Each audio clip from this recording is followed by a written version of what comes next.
नमस्कार, मैं प्रभात प्रियदर्शी आप सभी का मेरे YouTube चैनल प्रियदर्शी ISP से स्वागत है। आज मैं फिर आप सभी के लिए जनरल साइंस का 5 क्वेश्चन लेकर के आया हूँ। पहला क्वेश्चन ये रहा, भारत में कितनी आवृत्ति पर विद्युत ट्रांसमिशन की जाती है? भारत में कितनी आवृत्ति पर विद्युत ट्रांसमिशन की जाती है? ए है 50 हर्ट्ज, बी है 60 हर्ट्ज, सी है 40 हर्ट्ज, डी है 55 हर्ट्ज और पांचवा ऑप्शन ई है। तो आंसर होगा इसका ए। कितना? भारत में 50 हर्ट्ज पर विद्युत ट्रांसमिशन की जाती है, इलेक्ट्रिसिटी ट्रांसमिशन की जाती है। ठीक है। और ये जो 60 जो है ये अमेरिका का है। कहाँ का है? USA का है। ठीक है। इसका बहुत कुछ अपना अलग है। ठीक है। तो भारत में कितना पे होता है? 50 हर्ट्ज पर विद्युत ट्रांसमिशन होता है। वही अमेरिका में 60 हर्ट्ज पर विद्युत ट्रांसमिशन होता है। लेकिन इसमें क्या है? 0.5 प्लस माइनस 0.5 हर्ट्ज ये जो है ये इससे ज्यादा भी हो सकता है और इससे कम भी हो सकता है। Plus minus 0.5 hertz, plus minus 0.5 का मतलब समझ सकते हैं, है ना? 10 क्वेश्चन मैथ्स का आता है, आप लोग बनाते होंगे। तो प्लस माइनस 0.5 का मतलब है कि 0.5 से 0.5 ज्यादा भी हो सकता है या इतना कम भी हो सकता है। 50 हर्ट्ज से 0.5 ज्यादा भी हो सकता है या 50 हर्ट्ज से 0.5 कम भी हो सकता है। ठीक है। सीसेट भी बनाते होंगे अभी यूपीएससी में, ISPD में अभी सीसेट खत्म नहीं हुआ है, तो इसको ध्यान रखिएगा। प्लस माइनस 0.5 हर्ट्ज मतलब 50 हर्ट्ज से 0.5 हर्ट्ज ज्यादा भी हो सकता है या 50 हर्ट्ज से 0.5 हर्ट्ज कम भी हो सकता है। लेकिन इससे ज्यादा और कम होने पर ग्रिड फेल हो जाएगा। क्या हो जाएगा? लेकिन इससे क्या है, इससे ज्यादा या कम होने पर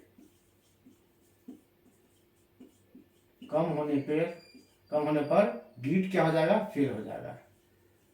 ग्रिड क्या हो जाएगा? फेल हो जाएगा।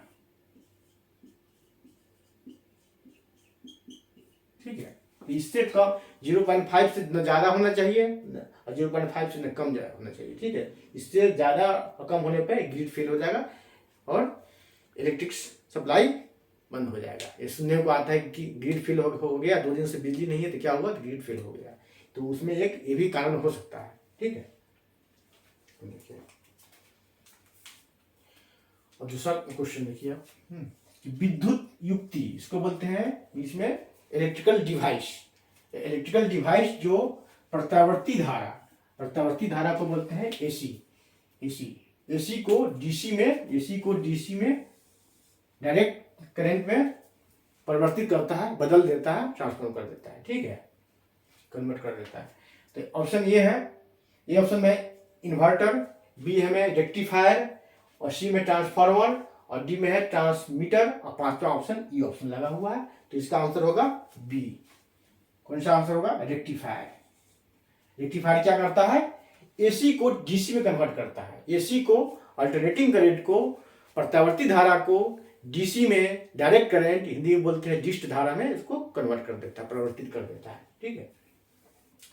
कहाँ होता है? अभी सभी के पास मोबाइल होता है, मोबाइल फोन का चार्जर भी होता है। तो उसमें क्या रेक्टिफायर लगा होता है। मोबाइल फोन के चार्जर में क्या लगा होता है? रेक्टिफायर लगा होता है। उसमें एक ट्रांसफार्मर भी लगा होता है। मोबाइल फोन के चार्जर में रेक्टिफायर और ट्रांसफार्मर भी लगा होता है। तो ट्रांसफार्मर किस तरह का ट्रांसफार्मर? स्टेप डाउन या स्टेप अप। तो वहाँ स्टेप डाउन ट्रांसफार्मर लगा होता है जो वोल्टेज को कम करता है। स्टेप अप ट्रांसफार्मर वोल्टेज को बढ़ाता है और स्टेप डाउन ट्रांसफार्मर जो होता है वोल्टेज को कम करता है। तो मोबाइल फोन के चार्जर में एक रेक्टिफायर लगा होता है जो एसी को डीसी में कन्वर्ट करता है। एक ट्रांसफार्मर लगा होता है जो कौन सा ट्रांसफार्मर होता है? स्टेप डाउन ट्रांसफार्मर कहते हैं उसको। तो आंसर हो जाएगा इसका बी, रेक्टिफायर लगा होता है। इन्वर्टर जो होता है वो डीसी को एसी में कन्वर्ट करता है। डीसी को एसी में कन्वर्ट करता है। घर से लगा होता है इन्वर्टर, जब बिजली से चली आती है तो इसका यूज होता है। एक बैटरी लगा होता है, तो बैटरी चार्ज बैटरी होता है तो वो क्या करता है, और बैटरी जो चार्जेबल बैटरी होता है डीसी में उसमें डीसी करंट होता है तो क्या करता है, फिर उसको डीसी को एसी में कन्वर्ट करता है। फिर घर में बिजली सप्लाई होती है, पंखा बल्ब ट्यूबलाइट सब जलता है। ठीक है। तो वहाँ तो इन्वर्टर क्या करता है? डीसी को एसी में कन्वर्ट करता है। ट्रांसफार्मर के बारे में बता ही दिया। ठीक है। और ट्रांसमीटर क्या है? इलेक्ट्रॉनिक सिग्नल क्या होता है? ये सेंड करता है। ये क्या करता है? Transmitter electronic signal, electronic signal क्या करता है, सेंड करता है। इससे मतलब वो टीवी रेडियो ये सब चलता है, ठीक है, ट्रांसमीटर। अब देखिए तीसरा क्वेश्चन, ठीक है, डीएनए की खोज किसने की, ठीक है। तो ऑप्शन में है, ए ऑप्शन में है जेम्स वाटसन, बी है फ्रांसिस क्रिक, सी है हरगोविंद खुराना और डी है फ्रेडरिक मिशर और पांचवा ऑप्शन ई लगा हुआ है। पहले ये ध्यान दीजिए कि 2018 के बीपीएससी हुआ था, जो 2018 में बीपीएससी पीटी हुआ था, उसमें क्वेश्चन पूछा गया था कि डीएनए की खोज किसने की। तो जेम्स वाटसन, फ्रांसिस क्रिक था, लेकिन उसमें फ्रेडरिक मिशर नहीं था, जो इसका सही उत्तर होगा फ्रेडरिक मिशर का।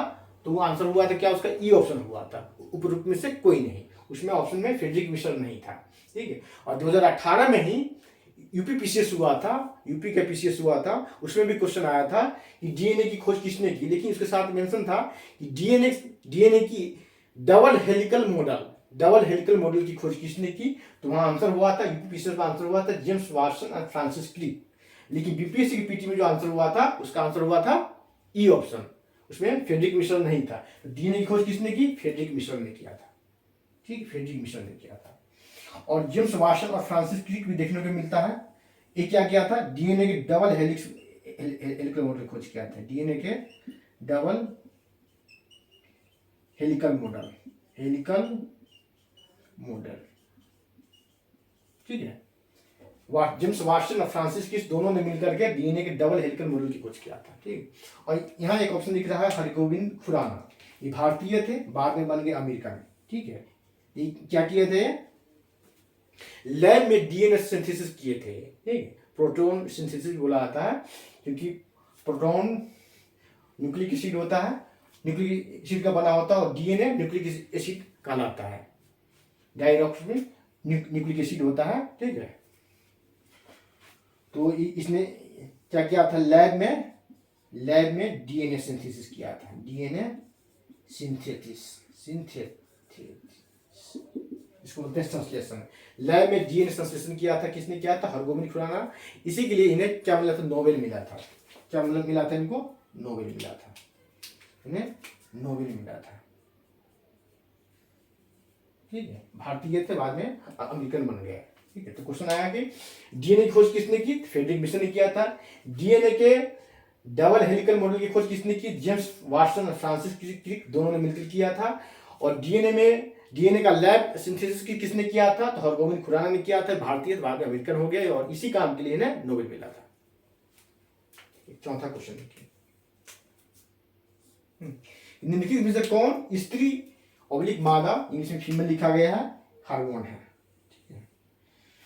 ये ऑप्शन है टेस्टेरोन, बी में है एस्ट्रोजन, सी में है प्रोजेस्टेरोन और डी में है रिलैक्सिन, और पांचवा ऑप्शन ई है, इसका पांचवा ऑप्शन साथ में ई है। उपरोक्त में से कोई नहीं, ऑब्लिक उपरोक्त में से एक से अधिक, तो इसका आंसर पांचवा ही होगा, ई होगा। उपरोक्त में से एक से अधिक होगा इसका आंसर। तो एक से अधिक में कौन कौन आंसर होगा इसका आंसर होगा बी, आंसर होगा टेस्टेरोन, एस्ट्रोजन, सी आंसर होगा प्रोजेस्टेरोन, ये भी फीमेल हार्मोन है, और डी है रिलैक्सिन, ये भी फीमेल हार्मोन है, ठीक है। तो आंसर हो जाएगा ई, बी, तो इसका आंसर है बी सी डी। क्या आंसर है, बी, चार का आंसर क्या है, बी सी एंड डी, ठीक है, बी सी एंड डी। और ये क्या है, टेस्टोस्टेरोन, ये क्या मेल हार्मोन है, क्या है, मेल हार्मोन है, लिखिए यहाँ मेल हार्मोन, ठीक है, मेल हार्मोन है। ये कहां से इसका सिक्रीशन होता है, इसका सिक्रीशन होता है टेस्टिस से। कहां से होता है, टेस्टिस,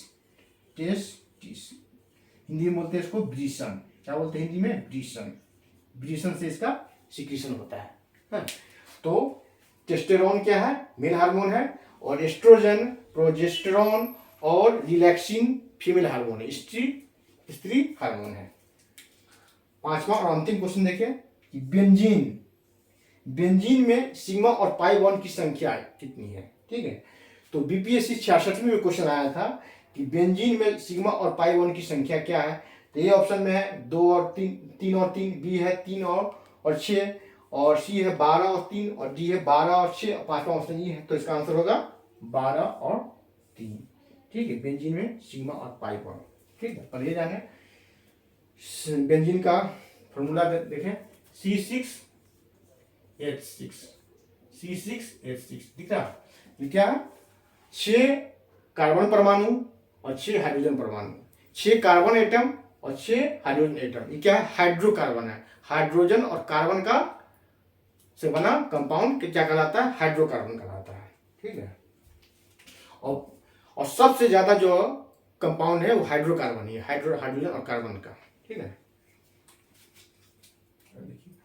फिर देखिए इसका स्ट्रक्चर इस तरह से होगा। ठीक है, double bond double bond double, यहाँ सी होता है, कार्बन होता है, कार्बन कार्बन कार्बन, एक हाइड्रोजन, यहाँ भी एक हाइड्रोजन, एक हाइड्रोजन, एक हाइड्रोजन, यहाँ भी एक हाइड्रोजन, यहाँ भी एक हाइड्रोजन। गिनती कीजिए आप। ठीक है, कि 1 2 3 4 5 6 हाइड्रोजन और 6 कार्बन एटम। ठीक है, अब देखिए सिग्मा बॉन्ड और पाई बॉन्ड। सिग्मा बॉन्ड जितना सिंगल बॉन्ड होता है वो कहलाता है सिग्मा बॉन्ड। सिग्मा बॉन्ड को डिनोट करते हैं इस तरह से, इस तरह से। ठीक है, सिग्मा बॉन्ड यहाँ दिख रहा है, सिग्मा बॉन्ड को डिनोट करते हैं इस तरह। सिग्मा बॉन्ड कितना है? काउंट कीजिए, 1 2 3 4 5 6 7 8 9 10 11 12, तो 12 हो गया।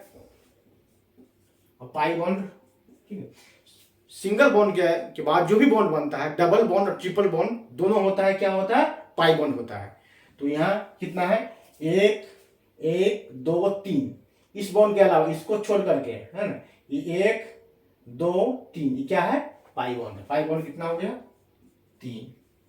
तो आप पूछ देगा कि बेंजीन में टोटल बॉन्ड कितने होते हैं? तो 15 बॉन्ड होते हैं। टोटल कितने होते हैं? Total bond, total bonds, total bonds कितने हो जाते हैं? 15। ठीक है, 15 हो जाएंगे। 3 sigma bond, sorry 12 sigma bond और 3 पाई बॉन्ड। ठीक है, और एक और जान लीजिए कि जितना जो होता है सिंगल बॉन्ड वाला जो होता है सेचुरेटेड होता है, सेचुरेटेड हाइड्रोकार्बन होता है। सिग्मा बॉन्ड क्या होता है? यहाँ ये देखिए, अगर इस तरह का बॉन्ड है ना, तो कहलाएगा सेचुरेटेड कहलाएगा। और डबल या ट्रिपल बॉन्ड हो दोनों के बीच में, डबल या ट्रिपल बॉन्ड हो तो कहलाता है अनसेचुरेटेड। क्या कहलाता है? अनसेचुरेटेड, अनसेचुरेटेड, असंतृप्त हिंदी में बोलते हैं। तो दो एटम के बीच में जब सिंगल बॉन्ड होता है, सिंगल बॉन्ड के द्वारा जो कंपाउंड बनता है वो कहलाता है सेचुरेटेड, और डबल बॉन्ड या ट्रिपल बॉन्ड से जो कंपाउंड बनता है वो कहलाता है अनसेचुरेटेड, असंतृप्त। ठीक है, तो बेंजीन में कितना है? सिग्मा बॉन्ड 12, सिग्मा बॉन्ड का साइन होता है इस तरह से, और पाई बॉन्ड का साइन होता है इस तरह से। मैथमेटिक्स में भी पढ़ना है पाई, तो पाई साइन वही पाई साइन है, 3 पाई बॉन्ड है। ठीक है, तो आज इतना ही, फिर अगले वीडियो में मिलते हैं। आप लोग लाइक करें, सब्सक्राइब करें, शेयर करें।